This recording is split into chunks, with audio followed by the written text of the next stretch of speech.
It's 4:30 PM on May the 7th, 2024. Call to order the Budget, Finance, Administrative Committee meeting. Moment of silence, please.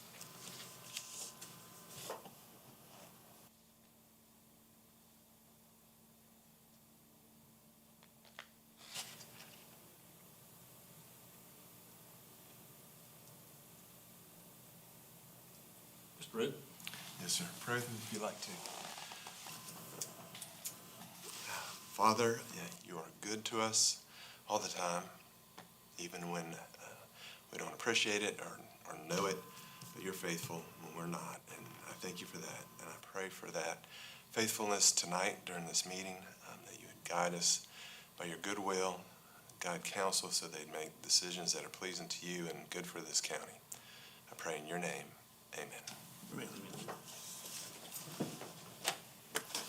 Mr. Davis, will you lead us, please? Please stand. Pledge allegiance To the flag of the United States of America, and to the republic for which it stands, one nation, under God, indivisible, with liberty and justice for all. Is a motion to approve the April 16th, 2024 regular minutes. Second. Any discussion? All in favor? Discussion items for the year 2024-25 budget discussion review. Ms. Brock? Thank you, Mr. Chairman, members of the Budget, Finance, and Administration Committee. I am going to make my way to the podium. I'm just taking a last minute note. We found an error in the books. You all do have new books. There is no change in monetary amounts from your books. We just did some realigning of a couple of columns and made it prettier and easier to view. You should note that the changes you'll see are in red in your new books. Those changes were changes that we discussed at the previous Budget Committee meeting. Again, just going to go over briefly any changes. And again, the budget books, the numbers aren't any different. So if anybody has questions, please let me know as we go through this. I'm not going to walk through the whole book. I want to do some highlights first on the fees, since that was a big point of discussion throughout the course of the last year for budgetary purposes.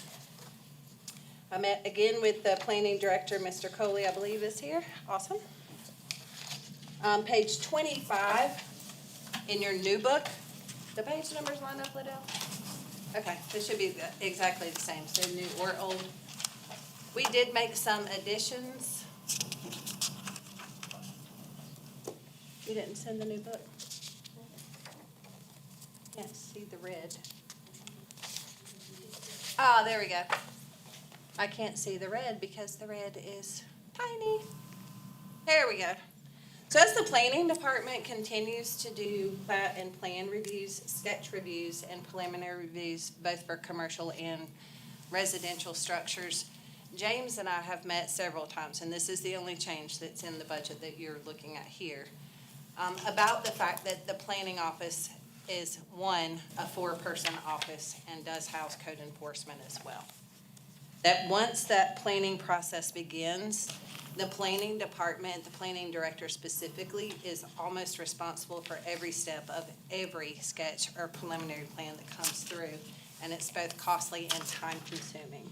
If you'll look just on this chart here, you'll see that we've added numbers of parcels in steps so that there would be, and the fees were already there. We just divided them out into a parcel. So just for instance, for a subdivision revision, for 1 to 10 parcels, it's $50 plus, or $500 plus 50 per parcel. As we get up above the 200 and 300 parcels though, that's where the nitty-gritty devil in the detail work comes out for the planning department. And every plan review takes an enormous amount of time, and that the fees we collect are not reflective of the time and money spent by the county. This is to better balance what we're providing to developers and builders versus us having to spend the amount of time without collecting adequate fees to cover such. Any questions there? It's the same model as we had before. We just broke them out into the larger numbers for the parcel numbers. You said earlier that the fees have been here. Oh, yes, sir. It's just we're adjusting fees Yes, based yes. on parcels. Correct. So if you'll And- see the breakdown, it's, 1 to 10 parcels, Right. 11 to 4, et cetera.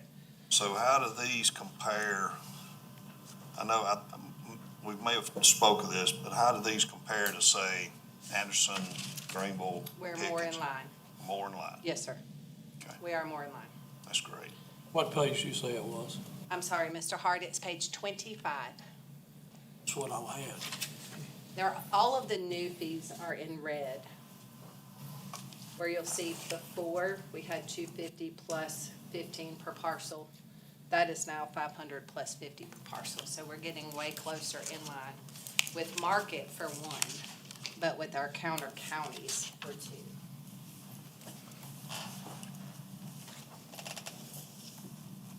And then if you'll flip to page 27, we did mention this before.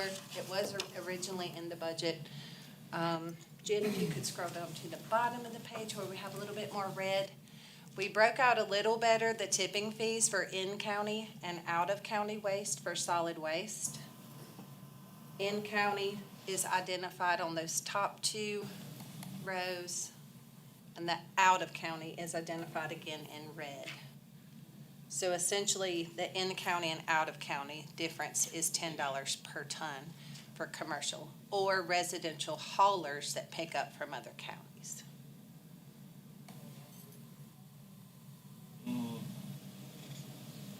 I'm gonna get it.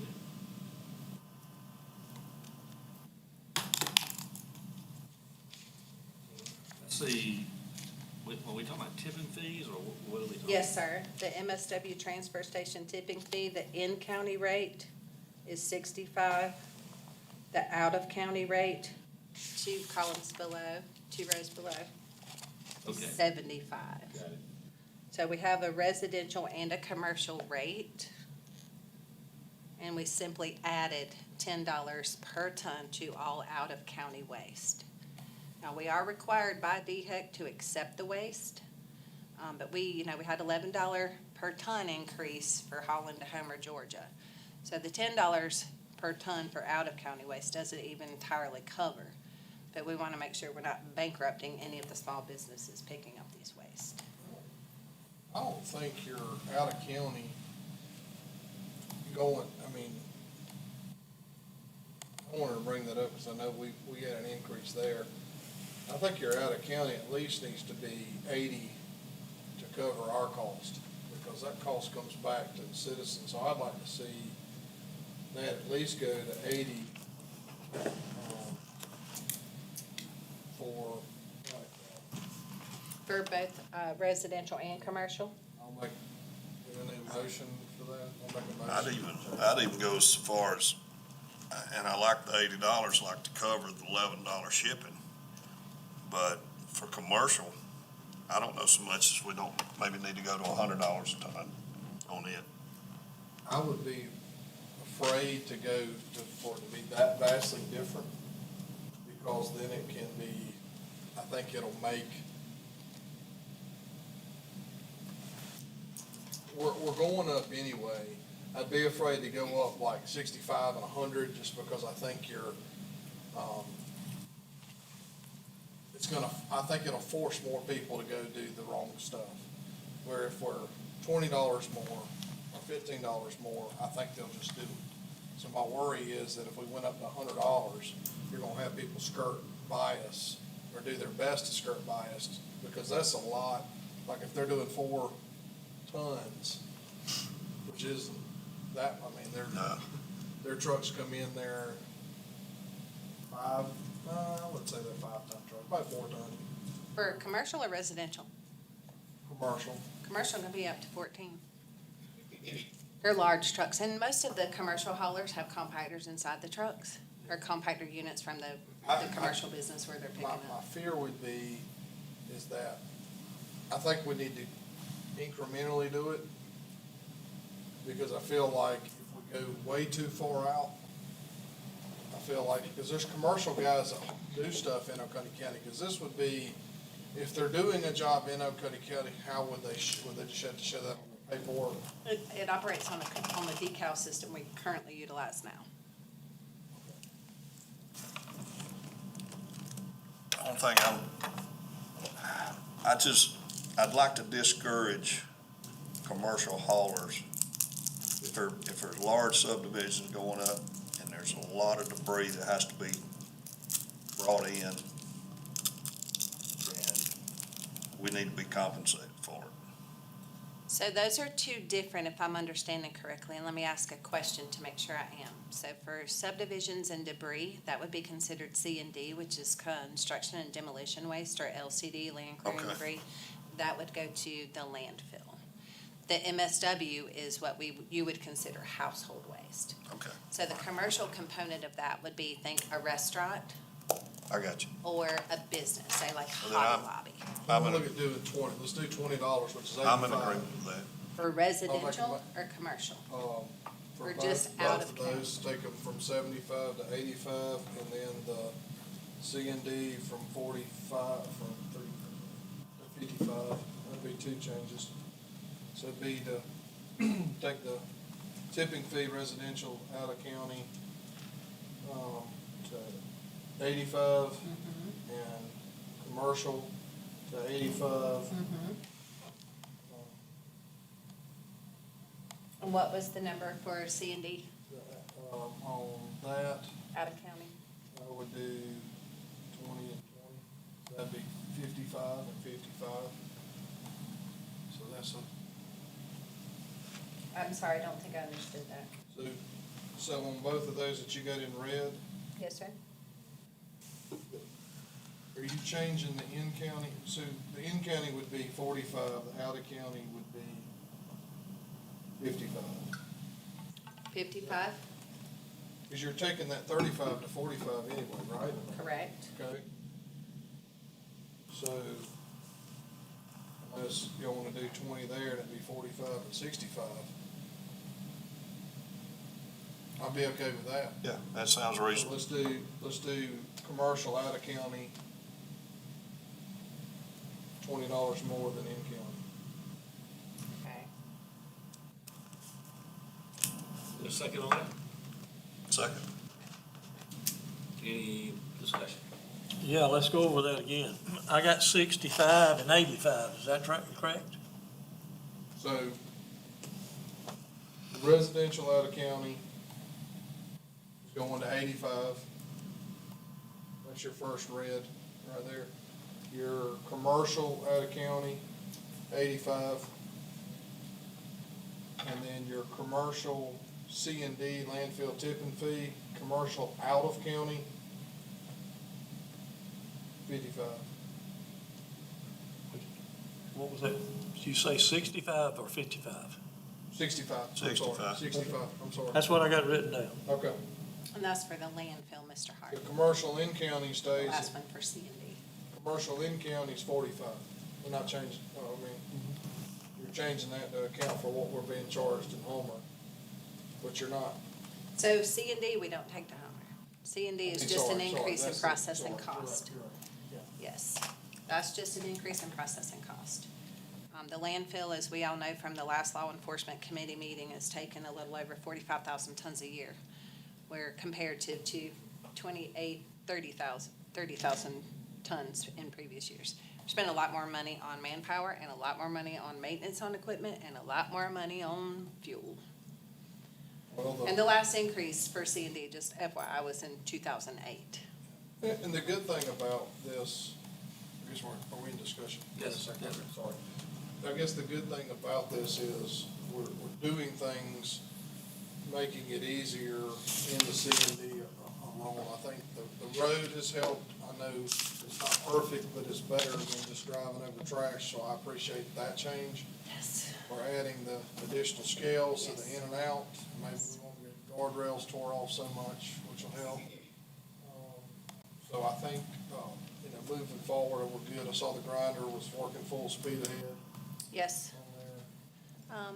Is there any real wood in here? I had, That's probably really well, I had somebody bring up something The that they grinder's were, not that much they fun were right now. asking about, they were like, I saw you grinding up full trees, like Yes, full trees. provided they don't have stumps. Right, so, and he goes, would the county ever sell that, because there's a tons of people that do firewood, and this guy does commercial firewood, like he said, because we would come over there and pick all those up. But we can't do that based on, we sell mulch, we don't sell. So the liability of allowing someone, or us loading a 16-ton tree on somebody's truck is very different. Mulch, you can estimate the weight of it within the bucket. That's what I told You him, I can't told him, I really don't think. estimate what, because a live tree and a dead tree, same size, can be 3 tons different. Well, my question is, when we grind those, that is a lot tougher than the limbs and different things like that. So the grinder has to grind though. You But- can't fill it full of limbs and expect it to work because the limbs, because they're not big enough to hold down the weight. The tub grinder is 3 different tubs that spin at the same time. If you only throw a small limb into it, that small limb will get it caught in, for lack of a better word, a vortex. You have to put enough weight in it for the materials to get in the teeth while it's grinding. And I don't think we have a lot of that, but I've noticed that, there's certain people that they don't purchase it, but they allow them, but we don't charge to dump any of that stuff. Yard waste, no, not at all. So, which is a good thing, so. But just a thought, I know that's, somebody asked that, and I was like, we can't sell that. Like, we're not allowed, like, that would be a whole nother, I think it would be a level of us not having a way of knowing more than anything else. I think it would leave too much open for liability. Like even at the quarry, when we pick up a rock, we know how much it weighs. It'd be very different to determine whether this pin or Mr. Root's pin weighs more, even though they appear to be exactly the same. And I think if we're loading people's vehicles, we could run into a liability. And, the potential for logs to roll off of someone's truck or fall out or, the risks are already high grinding, because there are materials that people say, no, it's just yard waste, and sure enough, there will be, piece of rebar or something in there. And rebar, believe it or not, looks a lot like wood in a big pile of wood. But they're already risks. I don't know that it would be worthwhile for us to increase our risks. Any other discussion? All in favor? Thank you. And then, Mr. Mize, this page is just for you. Turn to page 29. It's for everyone, actually. So this is the quarry fees. Again, we came back at the last budget meeting to let you know that we had met with solid waste staff and quarry staff, because scale hopper operators do very similar duties at both of those facilities, and we believe the decal system will be the best way to go for us to do that. So we have the procedure in place, and again, we created in-county and out-of-county rates for the quarry. We can inch the numbers up for out-of-county, but you don't want to interfere with the production and the revenue that you're expecting to bring in. We don't believe this will be detrimental to out-of-county business, because it's still considerably cheaper than other neighboring quarries. And we don't believe that this would have a negative impact. There is a slight increase for in-county, because as you all know, there's an increase in everything that we do, including the manpower and the fuel. The other increase that we note here, overburden went up $2. Overburden is something we scrape. There's been a strange demand for overburden. I don't know if people are using it for topsoil or what, but we are labor intensive in the overburden process, because typically when we clear overburden, we take it and put it somewhere, because it can't stay where it is in order for us to have a blasting pattern. So essentially, the increase, which is the $2 increase in the overburden, is reflective of us having to move the materials twice. And that's just a little bit more labor intensive. Any discussion on the in-county, out-of-county, questions, comments, concerns? The only question I got, I know a lot of businesses charge, what is it, 3.5% for credit cards? Are we taking that into We account? do have a credit card rate on there, so if you'll see in the green, you'll see price per ton, cash check, and then price per ton for, credit or debit. Debit cards, because the bank does charge us, we charge a percentage of the sale for that. So do we capture that, whatever the bank's charging us, do we capture it and pass it to the consumer? Yes, that's why we have two different rates. Okay. And you'll see here, like $16.50 is your cash price. When you move over to the $17.03, it's reflective of that increased percentage. We don't have a ton of credit cards at the quarry because of those. Our bigger customers can buy lots and lots of rocks, and that 3% can add up over time. I think it's a great change. We're excited. Even good change is hard, I've always been told. So sitting down and trying to work out the process, because the one thing we don't want to do is slow down our trucks from coming and going. Sometimes when the trucks are lined up to leave the quarry, it takes an extra minute, for us to start processing, which is why we need to ID that process on how we would do it. So all trucks now that come into the quarry, unless it's a one and done or a small residential vehicle, they already have an identifying number on them, so we're gonna switch over that identifying number to the decal system and work through it in the same fashion that we do solid waste. How are we gonna notify our, regular customers? So we'll print notices on the bottom of all current tickets, and we run all the fee schedules in the newspaper as public hearings. Send it on all the text messages and stuff that we get all. It'll probably go out on the text. The quarry text line is an awesome way to get news and updates from the quarry. I hope all of you are on it. If not, I'm happy to sign you up for it so you can receive the updates. You can get in real-time updates. Hey, we are out of 57s right now. We're expecting the plant to be back up at this time. I mean, sometimes you get a bunch in a day. We have no number twos or no this. And it may not be pertinent to what you're interested in doing, but at least we have a way to get information out to a mass number of people. Because county is big. County is 625 square miles. If somebody is at the top end of Whitewater Lake and they're heading to the quarry, it'd be really nice to get that text message before you get there and realize that they don't have the product that you've been waiting for.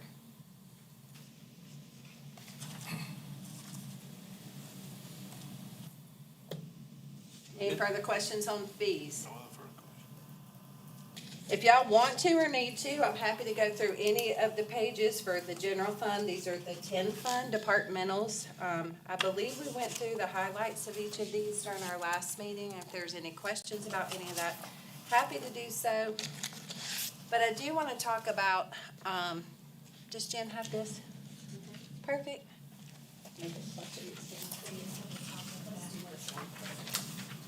Perfect. So these are in the front left pocket of your books. And it looks like this. Yes. So essentially, because we have the designated millage accounts going into our second year, budget year, that we're operating from current year, we wanted to show and identify what the funds were. I'm just gonna go through them really, really quick. Your county operations, that's your general fund. That's basically our operating government account, where we pay all admin services, salaries for 99.999% of all employees. Then you have the 2.9 mils, which is the unincorporated fire fund, the Tri-County Tech, which is statutorily required, road maintenance fund, the community health and services fund, the economic development fund. And Mr. Davis, I believe you asked me this, why the mill went down there. So recently, council approved the agreement with the Rural Development Authority from state of South Carolina for reimbursement for sewer to exit 4.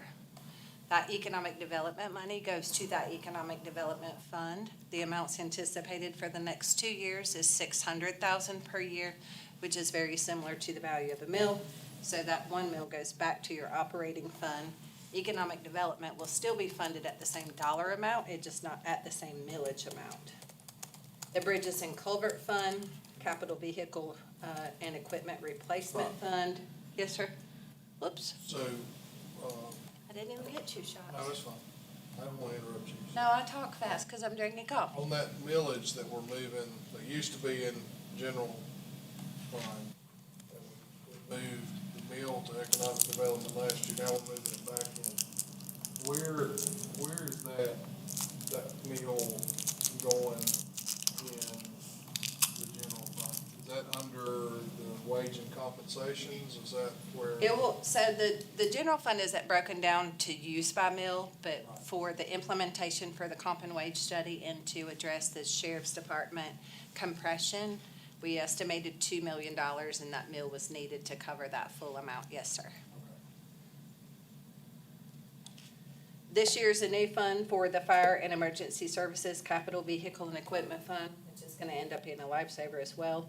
Your general one-time capital fund, your county bonds, and then your tri-county, your total county revenues at the bottom.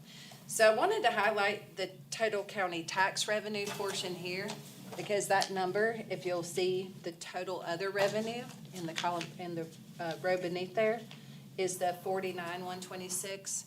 So we're in a very, very good position, a stable position, to where about 50% of our budget is covered by taxes. The other 50% is covered by other revenues. Please do keep in mind that all county expenditures brought forth in the budget do include grant funds. Always have. Yes, always has. So we talked about this afternoon, I think you're gonna go into it at the regular council meeting tonight, but so 2025, the estimated is 98,824,204. That's correct. Okay, after the final amendments, of all the amendments we had, what was that number for the current fiscal year that we're in? Because there's all kind of numbers floating around between the journal, Facebook, there's all kind of numbers. Bless you. We're not having a $10 million increase, as it was reported in the journal. So the current budget year, because we had 3 different amendments to that, Jen, that's that next sheet. Mr. Elliott, good timing for yet another spreadsheet. So we thought for the clarity of the public and for council and anyone that had any question, Mr. Hart is the one right behind that one. It's kind of pastel colors. So what we did was take the original ordinance 2301, and then added columns for each of the amendments that happened. So the difference between the 2025 proposed budget and the current budget that we're today operating under is 4.8. Because we did 3 amendments, it may be confusing to some people because they typically, as long as I've been here for the past 20 years, the budget ordinance is always whatever year it is -01. So a lot of people may not have realized that, say 2316, which was a revision, and then 2411, which was again a revision, exist. If you're not looking through the minutes or the backup for a certain meeting, those numbers don't tie back to the original 2023-01. Does that make any sense? So we thought this spreadsheet would help. Are there questions, comments, concerns about this? And I really think we should always talk about, I mean, people focus on the general fund. There's a Facebook thing out there, oh, we went from 50 million to 99 million. Oh, that's not right. Because if you focus on the general fund only, especially with changes that were made this past year with these amendments, Yes. moving funds around and doing all this hocus pocus stuff, you gotta look at the totals. You do, Grand total. you do. You do. Even the statutorily required So, funds there's all kind is a of portion misleading of. information getting spread all over Facebook. And I think sometimes, people are not intending to be misleading. I think sometimes there's, a desire to make it simpler. But it's just a human nature thing, I think. And because all of the other capital or special revenue funds are not what is, we don't bring it to you during council meetings most of the time. Most of the time, either the capital or revenue funds. All the taxpayer cares about is why taxes going up. Correct, They correct. care about. Well, not necessarily. They care about where it's spent. They care about how it's spent. And, as we're spending it, is the investment that you're spending it on going to keep my future taxes from going up? And I think that's the one thing that we have seen, with things that we've done over the last 5 to 6 years, is you're seeing your residential taxes staying the same or decreasing a little bit. And then the only reason why we're seeing additional revenues coming from the residential real estate is sales, new construction, and things like that. So it's not, there's not been an increased burden on any residential person since we did the increase for school resource officers, in 2017, 18? 18. So, that was that time that, we saw a fit, and I know council, we had a lot of people in here speaking about, when we did that, we did the one-time capital vehicle equipment with that has really, truly saved, long-term, because it kept council from kicking stuff going. So I think, we're headed in the right path. We've always had funds. So like this whole thing that we're doing a fund-based balance system for the first time since 2024 is not true.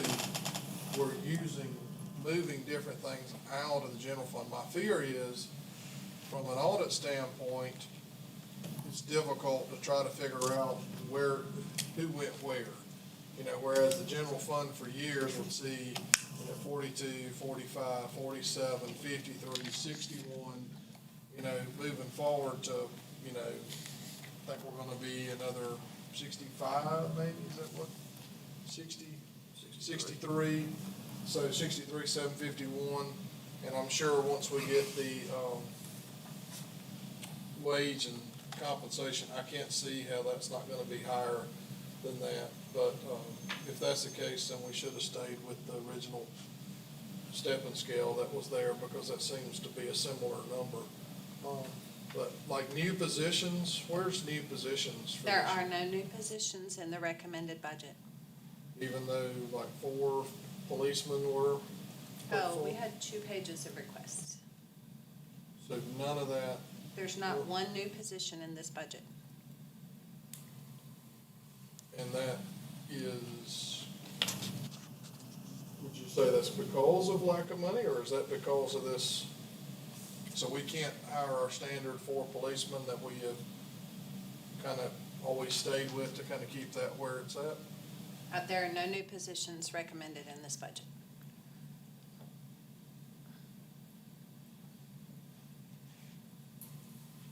I thought when, with council, we had discussed, 4, police officers. Because if not, that puts us behind again, because that's where we were kind of staying back. So our on pace. population growth was the 1.4%. On the population table, it says we need an additional 2, but with a balanced budget, with what we have in front of us here. The population growth is that conservative budget ordinance thing. Is that We what got you're- population numbers from US Well, I Census know, Bureau. but I know that, but I'm saying. But like, when you is take that our population for restricted- recommended Is number. that ordinance restricting us from hiring additional officers, or how is? Well, you would be capping your revenues. You can put an expenditure amount in, but at this point, we'll be maxing out revenues as well. So you're gonna have to look at either increasing your source of revenue to match your expenditures.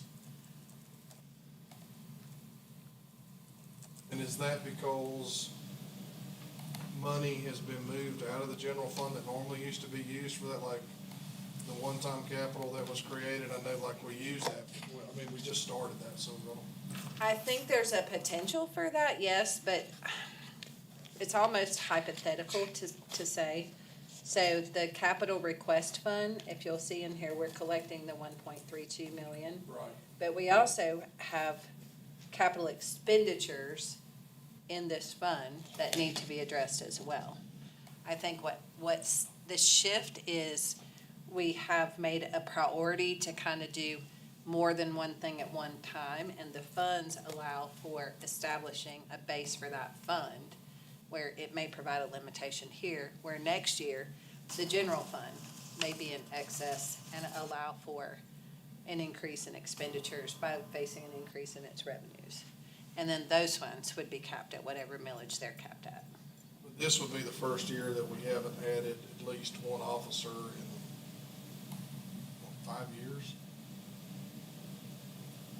I mean, the last, I can I tell remember you. when we went down the whole study on that, on how far behind we were in officers. So the good thing is we added we haven't added any deputies since 2023. That's what I'm saying, we didn't add any last year. Now, we do have officers that roll off of grant funds, like, that roll off grant funds that come onto the force, which is great. So they're allowed to remain on because they were previously grant funded. And when you get a 3-year grant funded position, that's excellent because they're trained, they're ready to hit the ground. And when they come a permanent, not grant funded, they roll over to that. But the But issue. you had several pages of employee requests, not just deputies. I know. We have to face a need for deputies and firefighters, Well, the problem with amongst other departments. the population doesn't account for the people coming here for the lake and different things like that, because we're losing 4 to 5 officers that are in attendance to tourism things, lake mainly, river, things like that. Same way with fire, that during the standard part of the year, they're on standard duty, so something to consider moving forward, that it's not, I know it's not your decision, but like the whole conservative budget, or, well, it doesn't account for how much the population changes in Oconee County. Like, for example, right now, with Clemson graduation, there's not a bed empty in any motel room anywhere No. in Oconee County. And if you go to the restaurants, you understand that there's times to when there's a peak in that's not considered in this ordinance, and that's why I voted against, one of the reasons why I voted against it is, your ability to cover that, you still have to cover it. The traffic collisions are extremely high during the summertime. I know we don't, that's state trooper that responds to all that, but still with fire, we're responsible to all that stuff. So, just saying, the council really needs to think about that, because I know especially in John's district, your population triples right now. All the second homes and everything. So, and population count doesn't count for that, so. Yes, and there were requests for a lot of boots on the ground departments. Solid waste was one. When I talked about going from 30-some-odd thousand tons per year to 45 to 47,000 tons per year, it's gonna require another person to be in the landfill to work. But this budget, I don't have any new positions in. We have made the commitment for the implementation of the comp and wage. I think the council has been very gracious over the last 5 years, at least, that I've been administrator, to address salaries and to do the best that we could. But the staff and study results, kind of winging us into that staff and study, is just an update. We're about 45% complete with it now. I requested a 30-day extension to the product delivery. It was originally anticipated to be on May 31st. Me, Letitia Liddell, the entirety of HR have worked very, very diligently to make sure that every I is dotted correctly and T crossed correctly. Because any process, when you're expecting an outcome, relies entirely on the input. We found a couple of errors in our reporting from our current payroll software when we submitted it over, and found some discrepancies in several of the pay bands that currently exist. So we went back through one by one, employee by employee, and then verified each one. Running that study simultaneous with the budget that the same few people are working on, I requested an extension. Now, the $2 million implementation is inclusive of funding for the sheriff's compaction as well, and for fire and emergency service compaction, even though those two divisions were not included in the study.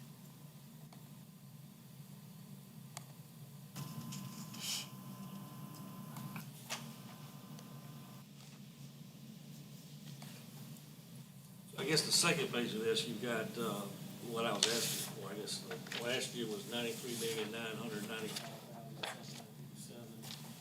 This year proposed is 98,824,12. Excuse me, 98,824,000. Yes, sir. So basically, right at a $5 million.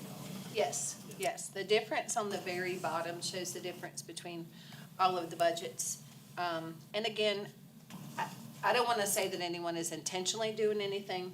I'm not presenting this as a statement back to anyone presenting anything. Basically, what I wanted to provide is a simple document that allows at a glance for everyone to see the beginning budget as voted on June 6th, all the way until today, comparative to the proposed budget that we'll be voting on later, that you'll be voting on later tonight. And this is inclusive of all funds and grant dollars. So if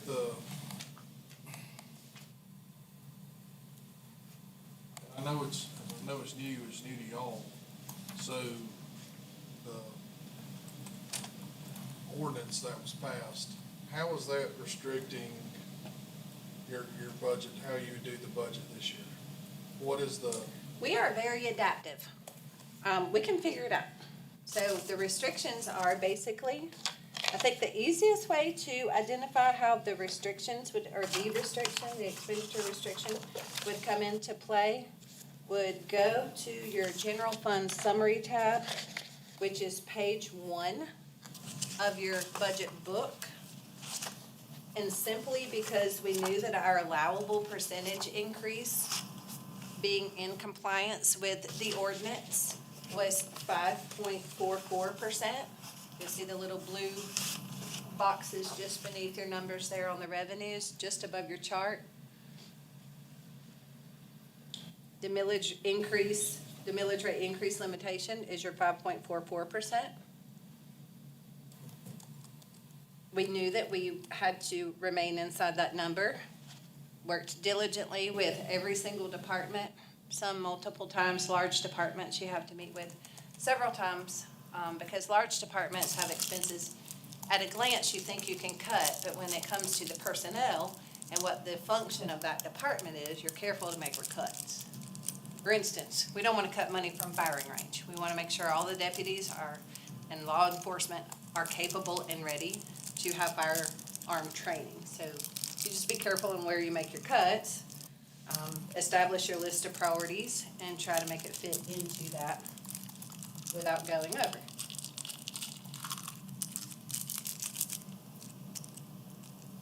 Years and years of experience. but it's just a moving money out. I mean, like, I still don't, and I understand the political intent of saying this is, we're passing the conservative stuff, but it doesn't, the only difference is it's changing, I guess, what fund it is, and trying to keep it out of the general fund and moving it otherwhere else, and it's like it's not y'all doing it, you're doing what, I guess, what was passed, but it makes it very difficult to try to look at this and go, okay, we're limiting revenues, we're not changing anybody's taxes, we're not, it's really actually confusing to try to go back and chase through, and to me, it makes an audit nightmare, trying to figure out how we're doing this. Oh, it's only 5.44%, it's the only thing we can go up. I'm just still trying to figure out what the intent of it was, and besides the political intent, I mean, y'all have had a chance to look at it. I mean, what's y'all's opinion of how that ordinance is put in the budget, and is it doing what y'all wanted it to do? Personally, I think the budget looks pretty good myself.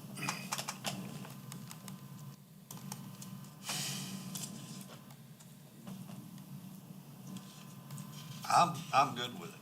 Well, I know you're good with it, but like the intent of the ordinance was, like, how was that different? The from- intent of the ordinance, I think, was to get the general operating budget to some manageable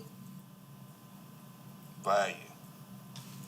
And some monies were moved out of it. Like I said, we established these other funds to set aside. They would not have to be spent. That general operating fund has to be, correct me if I'm wrong, balanced and has to be spent. Correct. So, in my mind, and the simple way I think of it, you don't need monies in there for other things that could be set aside, and I call them savings accounts, these other funds. I'd call them a savings account or a rainy day account. Move them out into that, set them aside so they can sit there and grow. They don't have to be spent if not needed. So, and I know you keep using the term political. I don't think it was used as a political stance. I think it was done in order to get a better structure of the budget. And that's my opinion. That's the way I feel about it. Now, you know, bringing something new in, there's growing pains with it. So I think we need to go with it, run with it like it is. It looks good. If there's changes need to be made later on down the road, depending on the elections, June 11th, the whole dynamics of this bench up here can change come January. And it may be a whole different ballgame come January. Right now, I think it's a good product. So just like in 2022, we had $1 million grant for fire in the budget out of the 2.8 million. If we had a grant like that, that would appear in the general fund this year normally? Depending on what it was for. Right. But if it was the same money, It would go show. to 2.9.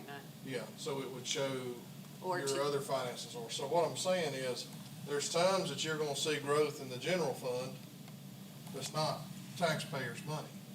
So when the focus is only on the general fund, you're not really focusing on what you should be focusing on is taxes to your residences and making sure that that's correct for what we're trying to do and it's affordable, to there, but that's what I'm saying, like when this comes back to this, for some reason, the general fund's been a target. And the first time I remember somebody saying to me, oh, the general fund's going up, and I'm like, well, there's $1.8 million in grant funds in there. So, you know, next year, the general fund will kind of balance itself out. You know, in 23, we had, you see that in your book, 384,000 says fund balance, but it was actually apron expansion that we had set in there. So what I'm saying is y'all are locking in on this general fund, and here's watch what we're doing on the conservative stuff.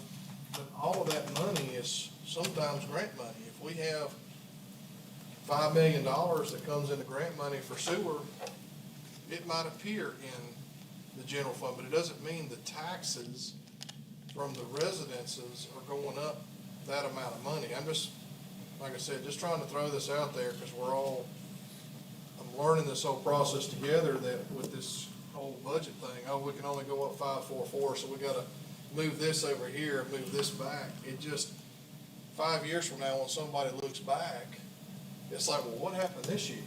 Because, just like Mr. Elliott brings up, we're still spending $94 million. We're still spending $4 more million than we were spending, you know, a couple of years ago. But as council, we're doing the right thing. I don't think last year's budget was perfect, and I really didn't like the first one.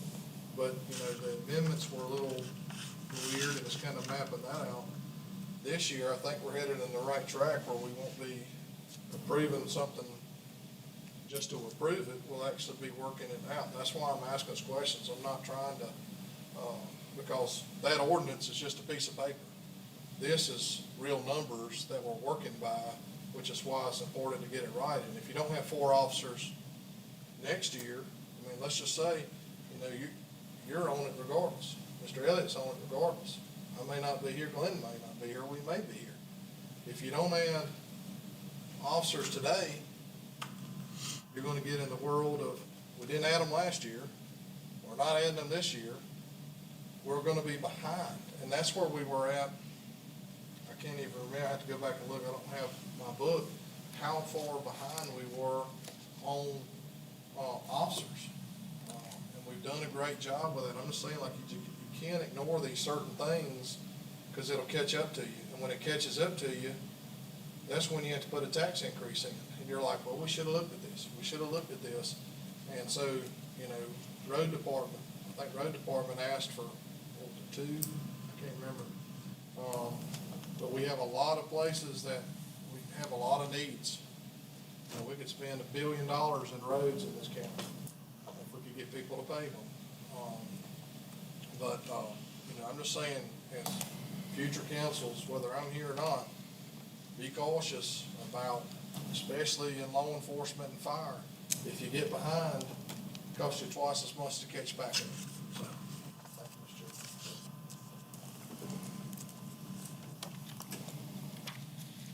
Chairman. Mr. Chairman, are there further questions? Are there any other thing I'd like for me to go over? Any questions? Again, I'm not walking through the whole budget. I felt like we covered it pretty well at the last budget committee meeting. Again, if there are any questions, happy to address those individually. Thank you for keeping this summary page up, Jen. So this is the general fund budget. This is just the summary page, and the departmental pages outside of what's in your old book in the pink highlights is exactly the same. There are no changes there. I did want to bring up one thing, I discussed at Sewer Authority last night. This on their public document, but they listed,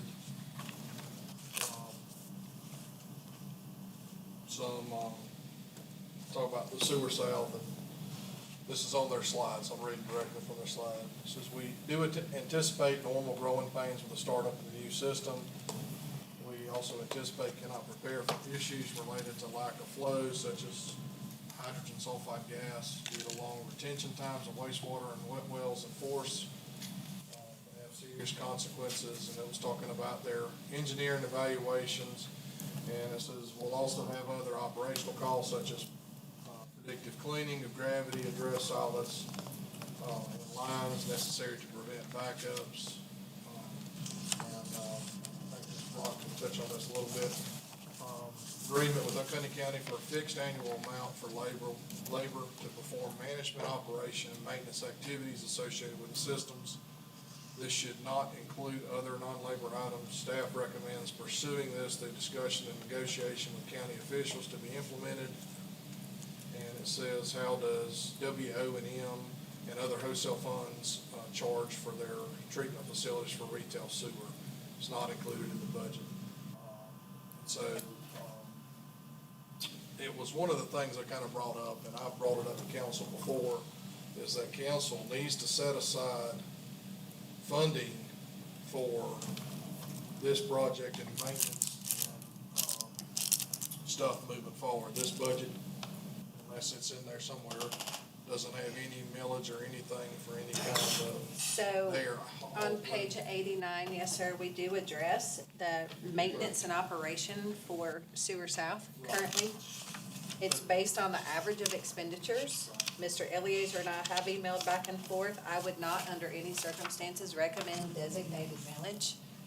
Not to them, Um, but for economic development, we can work alongside of there. I'm just saying, there's gonna be expenses coming forth that future councils are gonna have to look at. So I understand not designating millage directly Right. to that, because And it's not that I don't trust any, it's not that we shouldn't allocate designated millage, but if you'll look and see that the allocation request here is $30,000, a mill is $660,000. What in essence you would be doing would be asking a taxpayer to build up an enormous fund balance for long-time future use, when what we should be doing is trying to cover the maintenance and operations. At present, if something goes wrong, 2 weeks ago, and this is just an example, 3 weeks ago, we had a minor hiccup that was just a regular routine minor hiccup that happens with large equipment. Chris had to get the cost estimate from his staff. Chris had to send the cost estimate to me. It was on a Thursday afternoon. I had to approve the estimate. They then have to purchase the estimate. I have to approve the labor cost that goes with it. So the discussion about us establishing a quarterly base amount would kind of be the same way that council authorizes me to do things without bringing every matter to you. So any routine, regular repair under $25,000 for X, Y, Z should be included in that blanket sort of approval. And it wouldn't be on a reimbursement basis. So right now, everything is on a reimbursement basis. So if they're doing the large component for the construction phase, which we're in the final phases, they may have a payout of $900,000 separately, but at the same time, they have a $45,000 issue that they need to address. Well, that's $1 million that we're looking at for reimbursing. We do attempt to cut checks almost on the same day that we receive invoices to make sure that we're not burdening the sewer authority with what they're doing on the county's behalf. But a blanket authorization for X amount of dollars for XYZ circumstances quarterly. And if they go over, then we go on a reimbursement, but we know that we provided them enough to get started on what they need to do. At some point, there should be some revenues associated with the sewer expansion. And they have to pay for sewer, so the sewer authority would not, in its entirety, be the recipient of all of the revenues. Correct. Yeah, and when I say millage, I don't mean like a mill. I mean like Yes, I understand. consider I understand. looking at that, because there is gonna be cost associated with that project. And hopefully, the millage would be covered by the investments that take place out there so the actual so-called your residents or your other citizens are not the ones footing the bill. That area or the investment in that area is allotted to cover the cost. And user fees. Correct. And user fees. So if you look at the 30,000, just addressing that one, we did go back and average everything out over the last 3 years. It's been less than $64,000, I think, in the last 4 calendar years or 3 calendar years. So we took that average and put it in here. That is not a set number, that's a budget number. I would certainly hate to say that we won't go over $30,000, but it would be atypical for us to do so.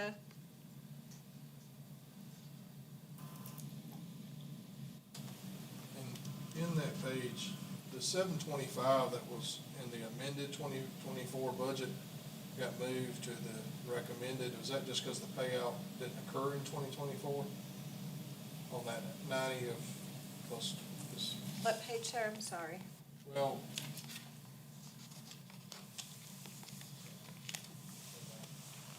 it's in the 725, the negative, the other financing usage, the 500 and the 725.